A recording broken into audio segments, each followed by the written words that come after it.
What's up, guys? Welcome to the channel. And today for this video, I'll be doing a review of Star Wars: The Clone Wars Season 7. It just had its final episode on May 4th, so I figured no better of a time to have a review on it. So now, how this is going to do is that this will contain spoilers in it, and I'm going to go arc by arc and explain like the overall plot of it, what I liked, what I didn't like, and then when it comes to end review, I'm going to give it a score out of 10. So the first arc in Season 7 was the Bad Batch arc. So my thoughts of the Bad Batch arc were that it was good, but it definitely could have been better.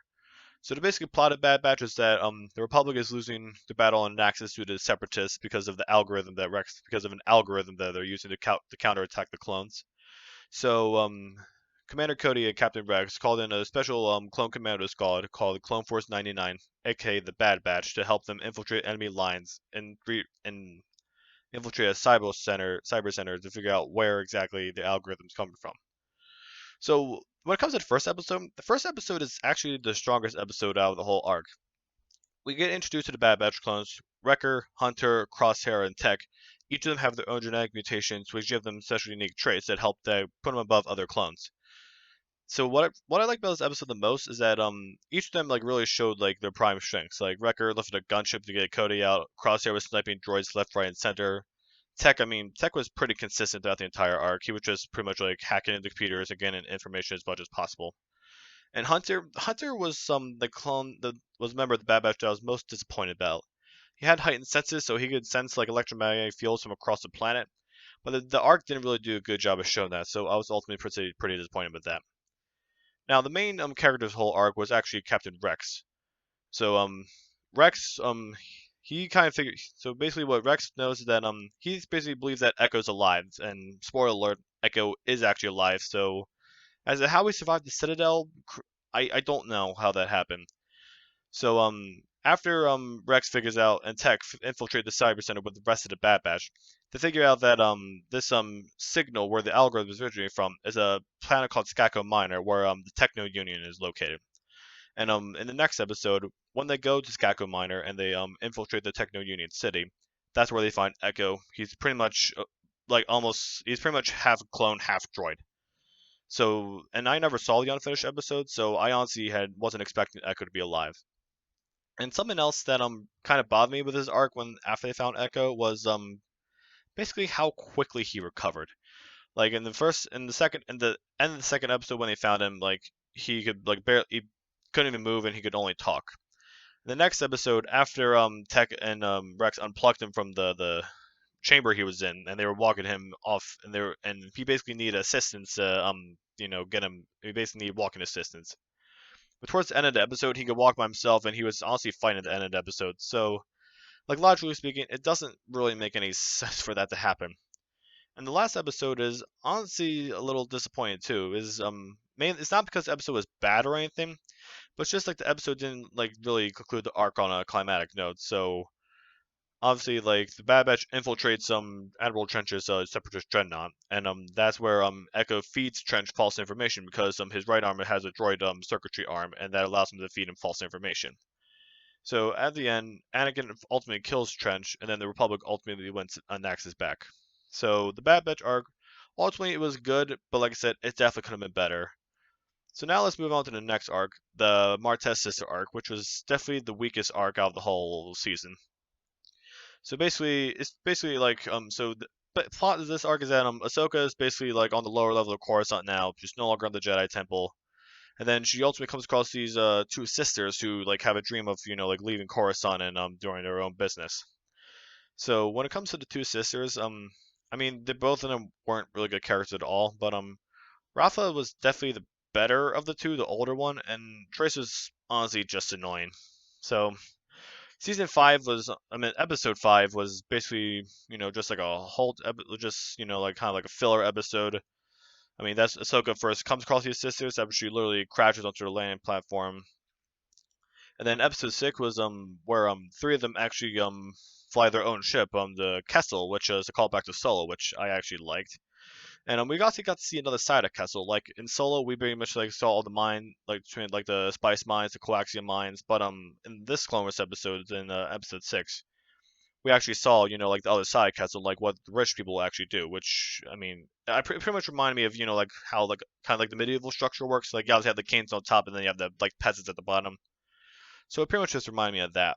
And they ultimately get Spice, and then they go to the Pike planet Obadiah, and Trace ultimately dumps the Spice in hyperspace because Ahsoka told them that training with the Pikes was a big mistake and that they could possibly take a ship if something bad happens, and Trace didn't want that, so she decided to dump the Spice, which ultimately put them in a bad situation.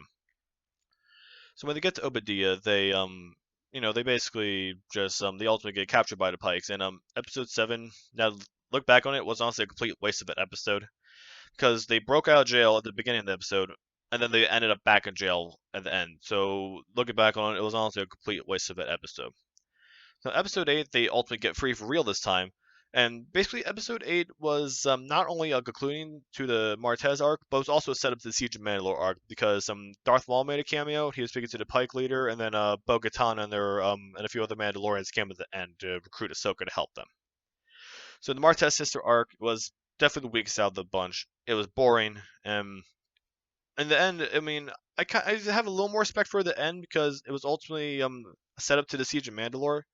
And something that I didn't really talk about is that it was also like showed us like what the common Jedi, what the common people think of the Jedi during the Clone Wars, and how they actually don't like the Jedi anymore because they believe they're now putting politics over keeping the peace as they're supposed to do.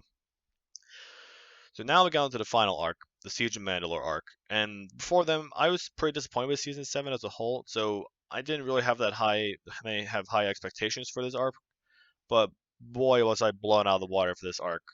This arc from start to finish was absolutely phenomenal, and it was without doubt the best arc of season 7 and best arc of the entire season.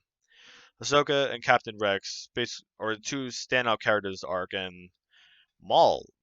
Like we gotta talk about Maul. Like Maul was amazing. Like they fleshed out Maul in like ways that I never like would have expected before. So it turns out that Maul knew that Darth Sidious had a plan to ultimately eradicate the Jedi, but he didn't know that involved Order 66. And basically, when Maul and Ahsoka, before they had their duel and they had their conversation, like when Maul was trying to recruit her, like saying how like there was no hope saving the Jedi or the Republic, that they were already fallen to begin with. Maul was right about that. Like you can clearly tell, like we know, like obviously Revenge of the Sith, like the Republic and the Jedi fall, and we knew that. But something else I liked was that Maul actually wanted to kill Anakin to deprive Sidious. So Maul's not really a hero necessarily. I think he's more of an anti-villain. So basically he wanted he started the whole war on Mandalore, the whole Civil War. Basically recruit Obi-Wan and Anakin to get Obi-Wan and Anakin to Mandalore so he can kill Anakin and deprive Sidious of having Anakin, who's obviously Darth Vader. Then Ahsoka and Maul have their duel, and it was one of the best duels in all of Star Wars since Ray Park himself actually did the motion capture for Darth Maul, and the actress who played the armor girl in the Mandalorian, I forgot her, I don't remember her name, but she did the motion capture for Ahsoka. So in the end, Maul is ultimately defeated, and he gets captured by the Republic. And then the next two episodes, we finally get Order 66. And when Maul and Rex and Ahsoka are en route back to Coruscant in hyperspace, Rex goes into the briefing room where Sidious sets his iconic line, "Execute Order 66." And then as soon as Rex got the order, like you can tell he's clearly struggling to fight it. And I really like that too because if you look very closely, you can actually see a tear coming out of his eyes, and he basically tells Ahsoka to find fives, and then if she finds like the files on fives, she can figure out how to get those inhibitor chip out. And so it was honestly really sad to see Ahsoka's clones who basically painted their helmets in honor of her when she came back turn on her just like that. So once Ahsoka figures out about the inhibitor chips, she ultimately finds these three droids and they trap Rex and then they stun him and then they ultimately get the chip out. And so for the last episode in episode 12, Maul completely destroys the hyperdrive and basically he's pretty much like screws the whole ship. So Maul eventually gets a Republic shuttle and flees the Venator before it crashes into a moon. And Ahsoka, Rex, and all the clones, including Jesse, are still stuck on the ship. So Rex tries to distract them, tries to fake capturing Ahsoka, but Jesse, I mean, he sees through it and pretty much accuses Rex of treason and orders his execution. And then after that, the Venator Ahsoka seems to blow up. Ahsoka and Rex eventually get their way off. But something that didn't really make sense is that they fled through a Y-wing, and and I was surprised that Rex knew how to fly. Like they never showed us in the Clone Wars that he could fly a Y-wing at all.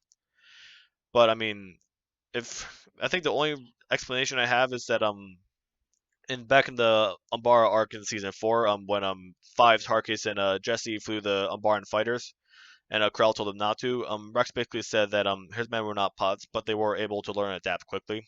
So I guess that's the only explanation for how that works. But other than that, there's really no logical explanation for how Rex was able to fly a Y-wing. And then the last 2 minutes of this arc were definitely the best 2 minutes in all of this season.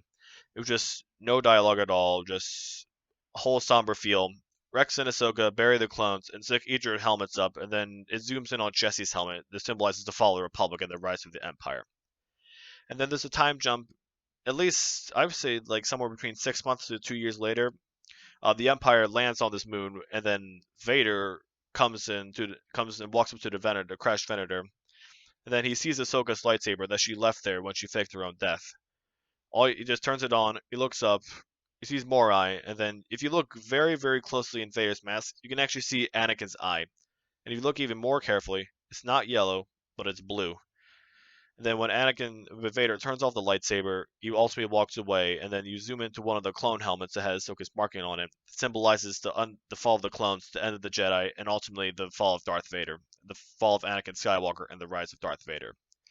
So the Siege of Mandalore arc, the last 4 episodes, completely made up for the rest of the season. And then if I'm going to rate Star Wars: The Clone Wars season 7 as a whole, I'm going to give it 8 out of 10. The last 4 episodes completely made up for the rest of the season. And if season 7 was honestly just the last 4 episodes, I would be completely happy with that.